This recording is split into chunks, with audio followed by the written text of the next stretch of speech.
आप देख रहे हैं न्यूज 24 एक्सप्रेस और मैं हूं नेहा परिहार आपके साथ। आइए रुक करते हैं आज के बुलेटिन की ओर।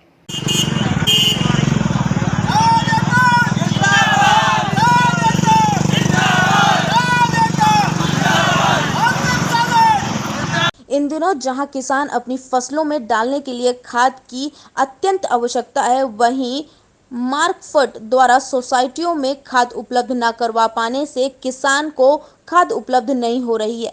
आज भी खाद न मिलने से किसानों का गुस्सा फूटा और इन्होंने जिला मुख्यालय में चक्का जाम कर दिया। दर्जनों की संख्या पर पहुंचे किसानों ने रोड पर चक्का जाम कर नारेबाजी भी की। किसानों के प्रदर्शन की जानकारी लगते ही पुलिस प्रशासन द्वारा किसानों को समझाइश देकर जाम खुलवाया गया। किसान मोर्चा के महामंत्री त्रंबकार का कहना है कि हम सरकार को जगाने आए। सरकार को किसान, व्यापारी, गांव गरीब की चिंता बेपरवाह है। सरकार बड़े बड़े विज्ञापन से गोबर का भुगतान का प्रचलित कर रही है। गंडई में गोबर खरीदी का गुहार करके बंद कर दिया गया है। आज 3 महीने बाद भी खरीदी चालू नहीं की गई। गोबर कहीं बंद तो कहीं चालू है। गौपालक सत्पक्ष नेताओं को आवेदन देकर आ गए हैं, फिर भी गोबर खरीदी चालू नहीं किया गया।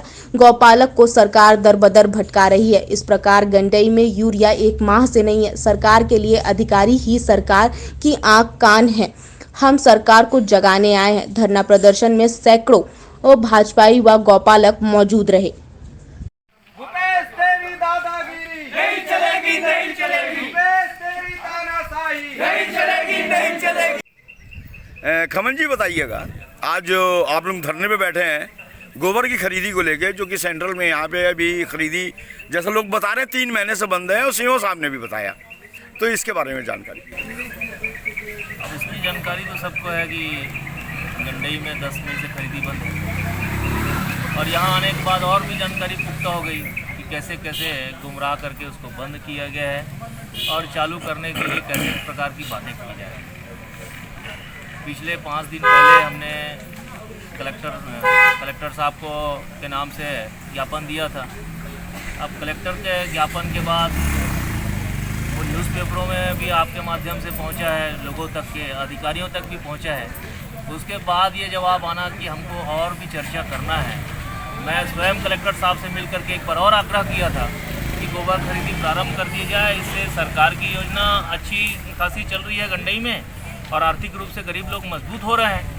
ऐसी महती योजना को आप बंद करके क्या बताना चाहते हैं? और आज के धरना प्रदर्शन का उद्देश्य कि गोबर खरीदी को प्रारंभ करो, और गोबर खरीदी को प्रारंभ करने के लिए आज हम लोग 11 बजे से तहसील कार्यालय में धरने में बैठे हैं। कोई अधिकारी को जनता की चिंता नहीं है, सब अपनी जवाबदारी से मुक्त होना चाहते हैं। किसी को कोई मतलब ही नहीं है कि यहाँ महिलाएं बैठी हैं, यहाँ नवयुवक बैठे हैं, गरीब किसान लोग बैठे हैं। उन लोग चाहते हैं कि आपकी योजना पुनः प्रारंभ हो, उसको चर्चा करने के लिए यहाँ कोई अधिकारी आने को तैयार नहीं है। आने के बाद ये कहना कि चर्चा करके बताएंगे, कुल मिलाकर के निराशा का वातावरण है। गोबर खरीदी रहे चाहे सरकार की जो भी योजना हो, मैं तो आज कहूँगा कि गोधन न्याय योजना जिसकी बारे में बड़ी बड़ी चर्चाएं हो रही है, केंद्र सरकार ने भी इस योजना का प्रोत्साहन देने की बात कही है। इस योजना को और अच्छा योजना बताया। उसके बाद हमारे गंडई जैसे नगर में वो योजना का बंद होना, केंद्र सरकार के तारीफ करने के बाद भी उस योजना का बंद होना निश्चित रूप से ये बता रही है कि सरकार नीचे तक फेल है। इनकी सारी योजनाएं ऊपर तक चल रही है और गोधन न्याय योजना तो वेंटिलेटर में है, धरातल पर दम तोड़ चुकी। सर नाम बताइएगा। खमन ताम्रपाल। Okay sir.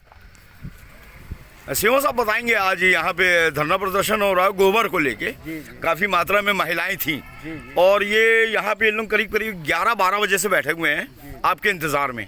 काफी समय गुजर गया इस धूप में इनको बैठे हुए। मेरे इंतजार भी हो तो तहसीलदार साहब को ज्ञापन देने आए थे मेरे पास। नहीं, आपका भी इंतजार हो रहा था कि आप आके इनको बताएंगे। मेरे से बाद में चर्चा हुई, तहसीलदार साहब ने मेरे से बोला कि चलिए, जो भी है गोबर खरीदी को लेके है, जो कि नगर में गोबर खरीदी 3 महीने से बंद है, बाकी जगह चालू है, इसकी वजह बताइएगा। नहीं, जगह के अभाव के कारण यहाँ भी बंद है और कई जगह में बंद है। जगह के अभाव के कारण में गोबर खरीदी है ना, अब इनके द्वारा मांग रखी जा रही पुनः खरीदने के लिए। इस संबंध में उच्च अधिकारियों से बात करके और इसका वो इनको बता दूंगा 2-3 दिन। भूपेश सरकार की बहुत बड़ी योजना, जी जी ये जो गोधन योजना जो है, ये छत्तीसगढ़ की योजनाओं को दूसरे स्टेट वालों ने अपनाया जी और इसी स्टेट में रह के हमारे नगर में इस योजनाओं की धज्जी उड़ रही है। नहीं, धज्जी नहीं उड़ रही है। कोई भी योजना अमल करने में थोड़ा समय लगता है। माननीय मुख्यमंत्री जी की योजना बहुत सुंदर है। नहीं, अमल में आ चुका है। आप लोग तो खाद भी बेच रहे हो 10 रुपए किलो है, मगर अभी कुछ जगह के अभाव के कारण अभी वो ब्रेक किया गया था, उसको चर्चा करके चालू करेंगे। तो कब तक ब्रेक रहेगा, कब से खरीदी चालू होगी? 2-3 दिन में उच्च अधिकारियों से चर्चा कर लेंगे और चर्चा करके फिर इसको करेंगे। मतलब ये आपका एक आश्वासन माना जाए कि गंडई में बहुत जल्दी गोबर की खरीदी होगी? चर्चा करके बताएंगे, चर्चा कर लें उच्च अधिकारियों से अपने, ठीक है जी। जगह का भाव क्यों है सर? क्या रीजन है जगह का भाव होने जगह का भाव जितना हमारे पास अब जमीन है उतनी जमीन में अभी व्यवस्था है। कितना जमीन शासन अधिकृत की है जो इसके लिए? शासन का जमीन अभी इसमें एसएलएम सेंटर सा गौठान को घोषित करी है खरीदी के लिए, है ना? ठीक है। एरिया कितना है? बोलिए एरिया पूछ बताइए रहे सर। हैं एरिया पूछ रहे हैं। अभी 5000 स्क्वायर फीट में हमने रखा है। 5000 स्क्वायर फीट में इसमें सेंटर भी है, गौठान भी है, पीड भी है। 2 मिनट के ऊपर वाइट हो गई है।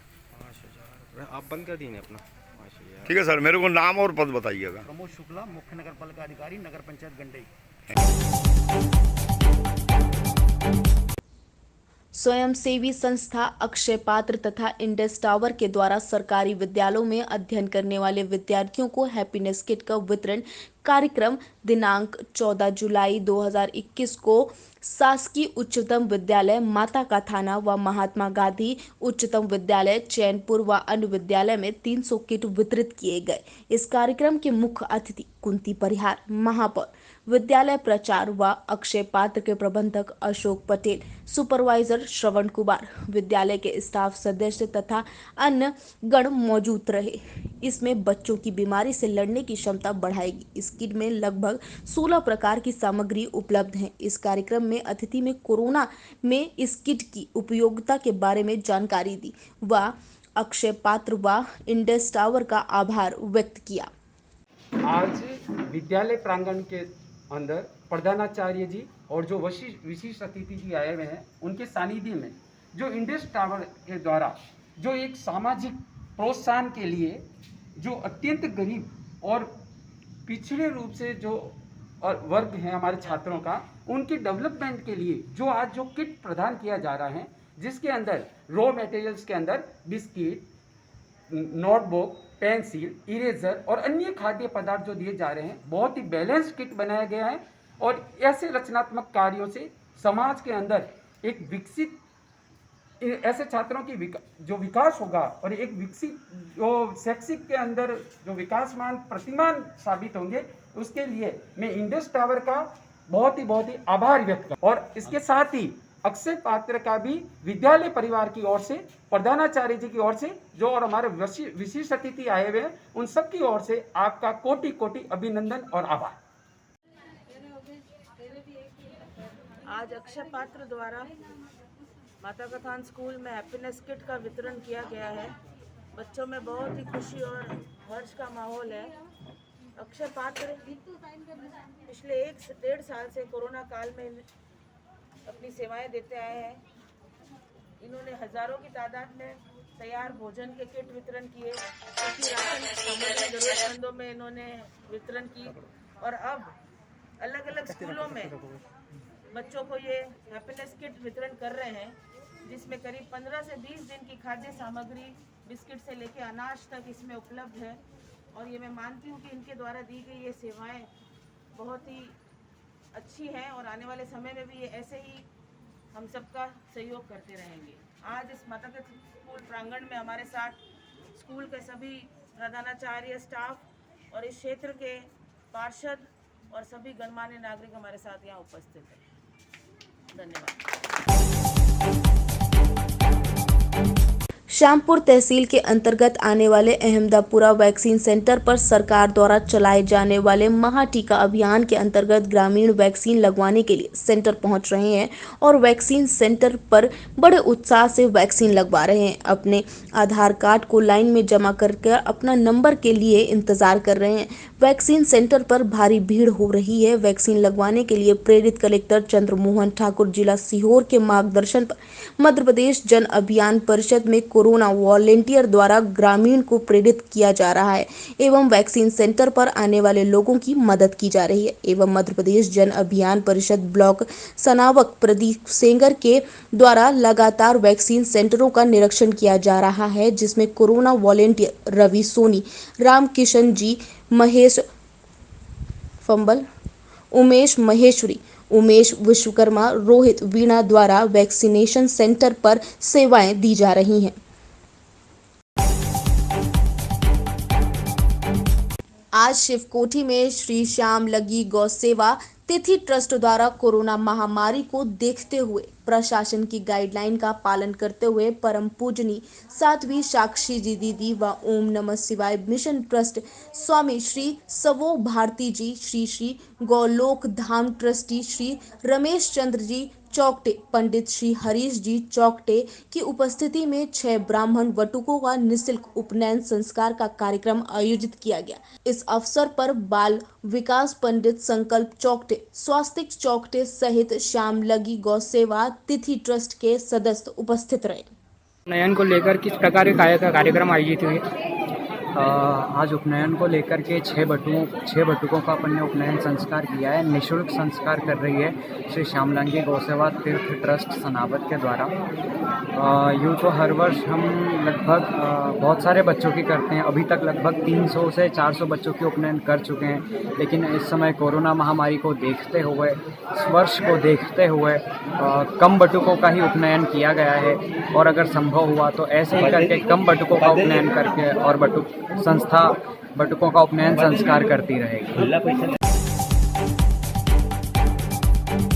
VO6 भाजपा कार्यकर्ताओं के जिला सम्मेलन में भाग लेने आए इच्छावर विधायक व पूर्व मंत्री करण सिंह वर्मा ने दिग्विजय सिंह पर कटाक्ष करते हुए कहा कि दिग्विजय सिंह अच्छे आदमी हैं पर उनकी आदतें खराब हैं।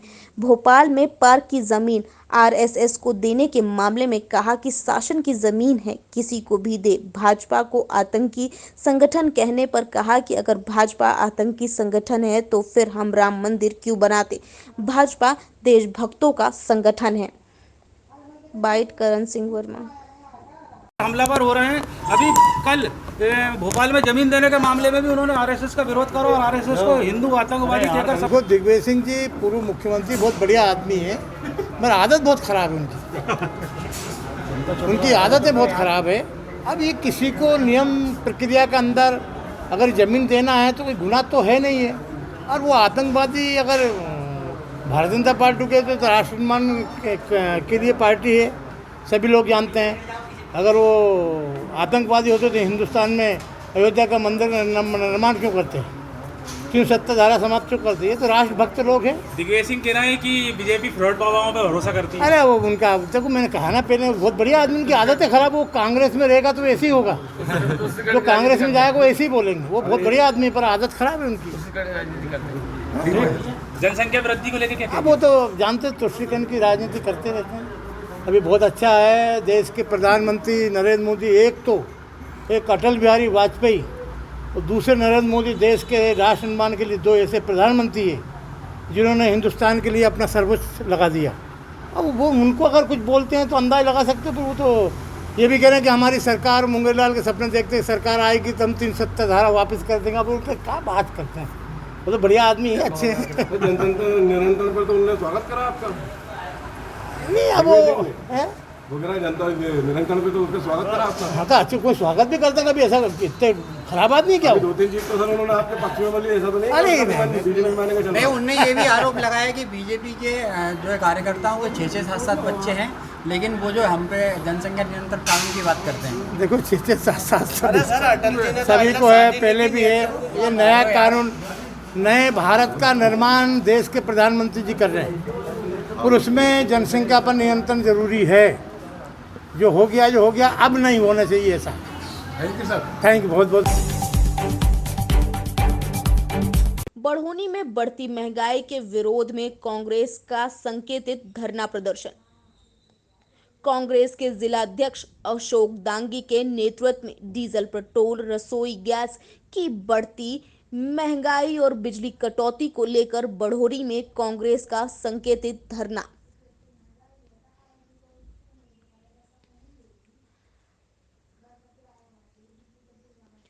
आज ब्लॉक कांग्रेस बढ़ोनी के अध्यक्ष आनंद चौबे द्वारा डीजल, पेट्रोल, रसोई गैस, खाद्य पदार्थ की बढ़ती महंगाई को लेकर नगर पंचायत परिषद के सामने पेट्रोल पंप संकेतित धरना, हाथ में तख्ती लेकर केंद्र सरकार के खिलाफ की नारेबाजी। कार्यक्रम के मुख्य अतिथि जिला अध्यक्ष अशोक दांगी ने कहा, महंगाई ने गरीबों की कमर तोड़कर रख दी।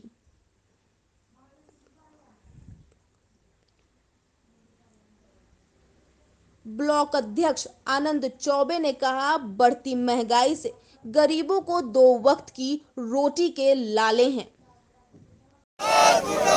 भाजपा सरकार मुर्दाबाद, मुर्दाबाद, मुर्दाबाद। नरेंद्र मोदी मुर्दाबाद, मुर्दाबाद, मुर्दाबाद। पेट्रोल डीजल के दाम वापस लो, वापस लो, वापस लो। रसोई गैस के दाम वापस लो, वापस लो, वापस लो। रसोई गैस के दाम वापस लो, वापस लो, वापस लो। अभी तो एक लड़ाई है, आगे और लड़ाई है। अभी तो एक लड़ाई है, आगे और लड़ाई है। भाजपा सरकार मुर्दाबाद, मुर्दाबाद, मुर्दाबाद। डीजल पेट्रोल के दाम वापस लो, वापस लो, वापस लो। डीजल पेट्रोल के दाम वापस लो, वापस लो, वापस लो। लोगों ने जो ये धरना आंदोलन किया, ये किस विषय पे किया अध्यक्ष जी? जी, हम लोगों ने डीजल पेट्रोल को लेकर किया है। हमारे प्रदेश कांग्रेस के मुखिया आदरणीय कमलनाथ जी का निर्देश है कि हर ब्लॉक पे आप लोग जाएं, और जिस तरह से केंद्र सरकार डीजल पेट्रोल की बेतहाशा बढ़ोतरी कर रही है, आज भी कुछ पैसे बढ़ा है। ऐसा दिन नहीं जा रहा है कि आप रोजीना डीजल और पेट्रोल के रेट बढ़ रहे हैं। रसोई गैस 920 रुपया हो गई है। नरेंद्र मोदी मन की बात तो करते हैं, लेकिन मोदी जी कभी जनहित के मुद्दों को नहीं लेते हैं। महंगाई कम करने की बात कभी नहीं करते।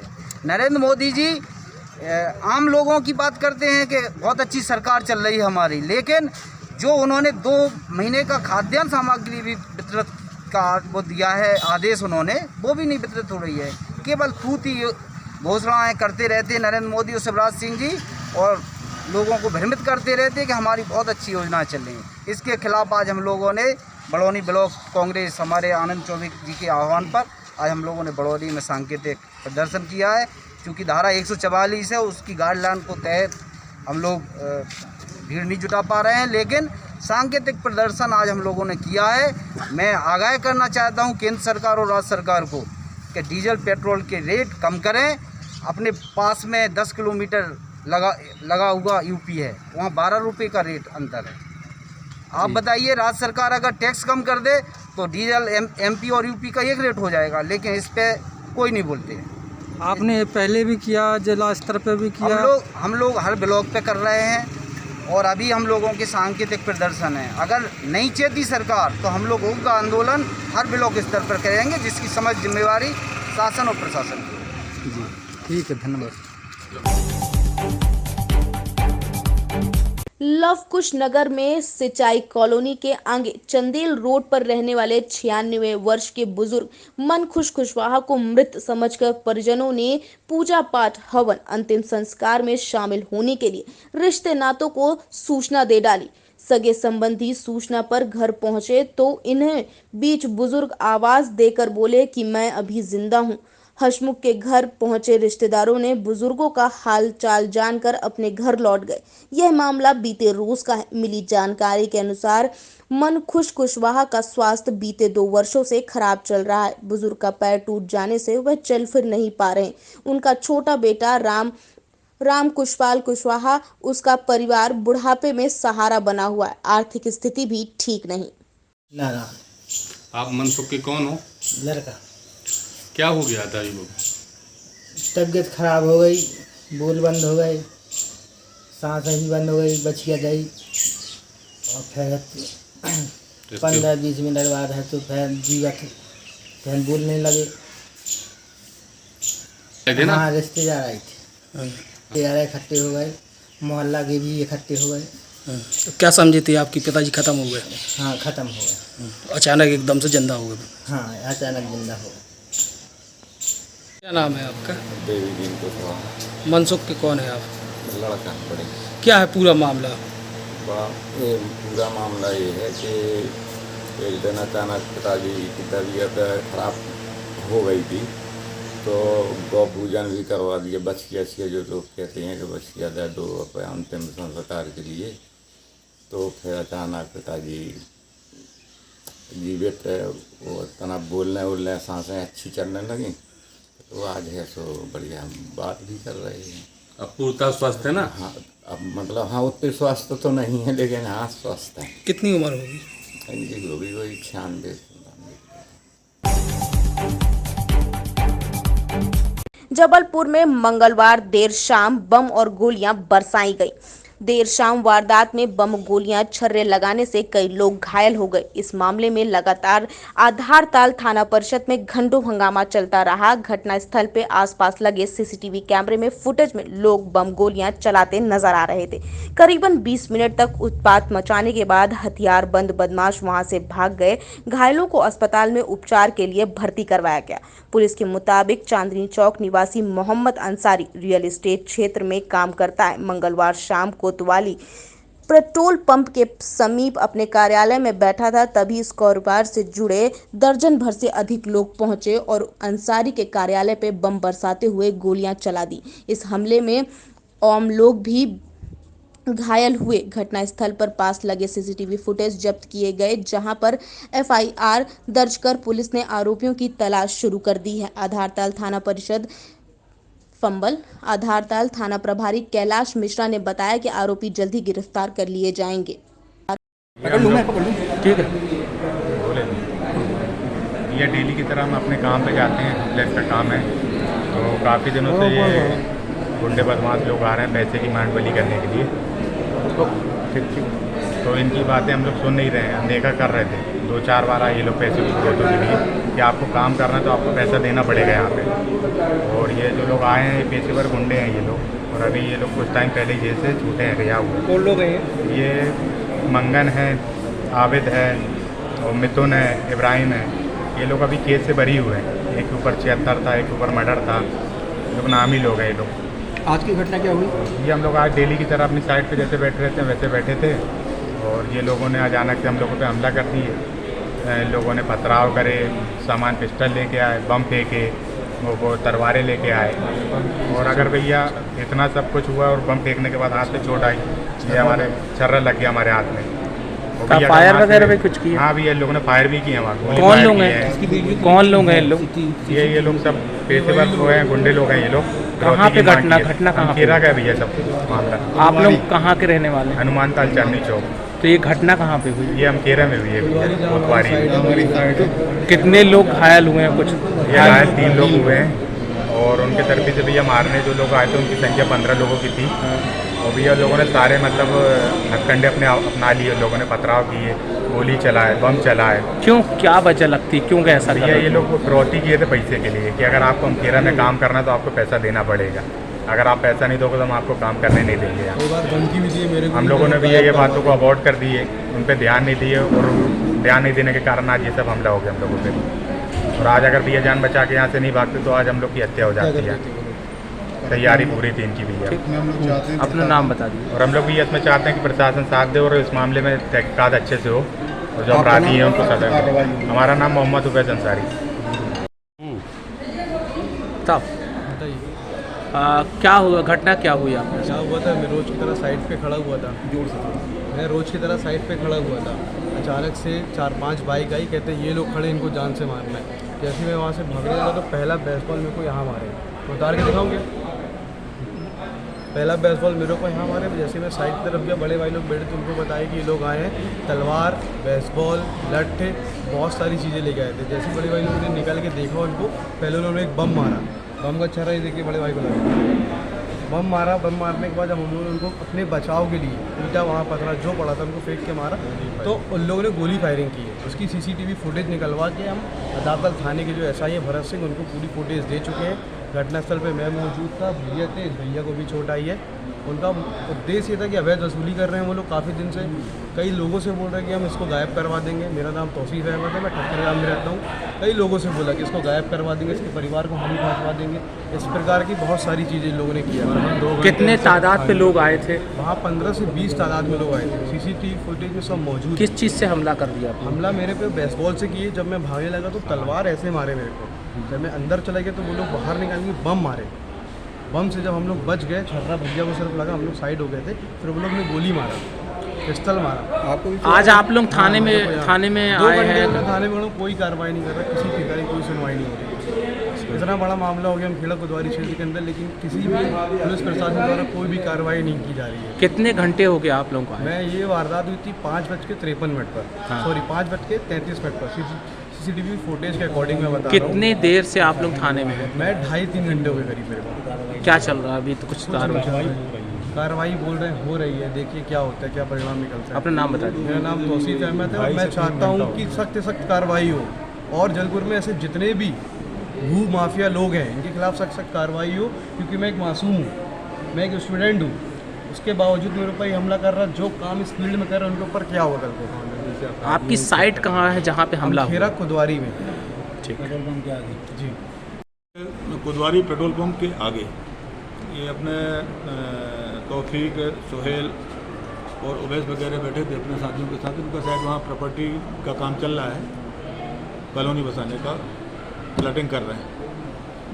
उसी समय कुछ लोग मंगन, सखावत, आवेद, मिथुन, शौरव, इब्राहिम और इमरान, ये अपने साथियों के साथ पहुँचे और वहाँ जाके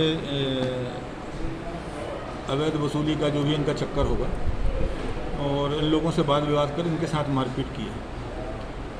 और जब ये मारपीट की है तो जब क्षेत्रीय लोगों ने सहयोग किया, जो लड़के उनके ऊपर हमला हुआ, तो फिर ये लोग वहाँ से भाग गए।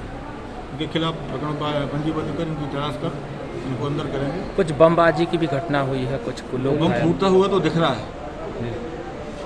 अब वो जांच का विषय है कि किस तरफ से फूटा, ये भी देखना पड़ेगा। ठीक। भाजपा नगर मंडल अध्यक्ष सुरेश सिंह चौहान, पंकज पांडे सहित अन्य कार्यकर्ताओं ने कोतवाली थाने पहुंचकर कांग्रेस नेता देवेंद्र राठौर, आनंद प्रताप सिंह सहित अन्य लोगों पर FIR करने के आवेदन किए हैं। आवेदन में कहा है कि त्रिवेंद्र सांसद रमाकांत भार्गव की छवि को धूमिल करने के लिए आपदा में लापता के पोस्टर लगाए गए थे, जबकि इस कोरोना काल में भाजपा के प्रत्येक कार्यकर्ता से लेकर विधायक व सांसद द्वारा लगातार सेवा कार्य किया गया है। उनके खिलाफ कांग्रेस द्वारा की गई प्रतिक्रिया पार्टी की छवि और सांसद जी की छवि खराब करने वाली है, इसलिए उनके खिलाफ कार्रवाई की मांग की जा रही है।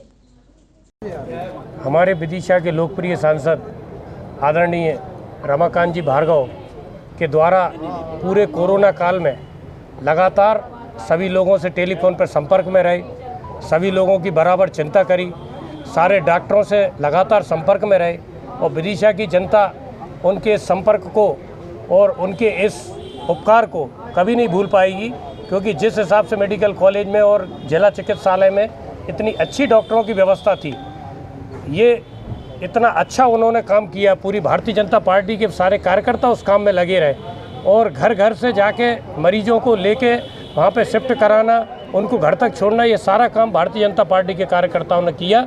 लेकिन कुछ कुंठित मानसिकता के कांग्रेसी लोगों द्वारा हमारे सांसद जी के खिलाफ शहर में पोस्टरबाजी की गई और उस पोस्टर में अनर्गल भाषा का प्रयोग किया गया।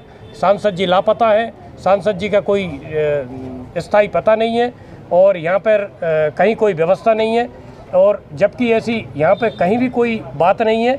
सांसद जी लगातार हमारे यहाँ पे प्रभारी मंत्री जी के संपर्क में भी रहे और यहाँ के जो ज़िले के जो बाकी के चारों विधायक हैं उनके संपर्क में रहे, डॉक्टरों के संपर्क में रहे। तो इसी के खिलाफ हम यहाँ कांग्रेस के खिलाफ यहाँ पर हम ज्ञापन FIR दर्ज कराने सिटी कोतवाली आए हुए हैं कि उन पर मानहानि का मुकदमा दायर किया जाए और इसकी कायदे से जाँच की जाए। आज के बुलेटिन में फिलहाल इतना ही। बने रहिए न्यूज़ 24 एक्सप्रेस के साथ। नमस्कार।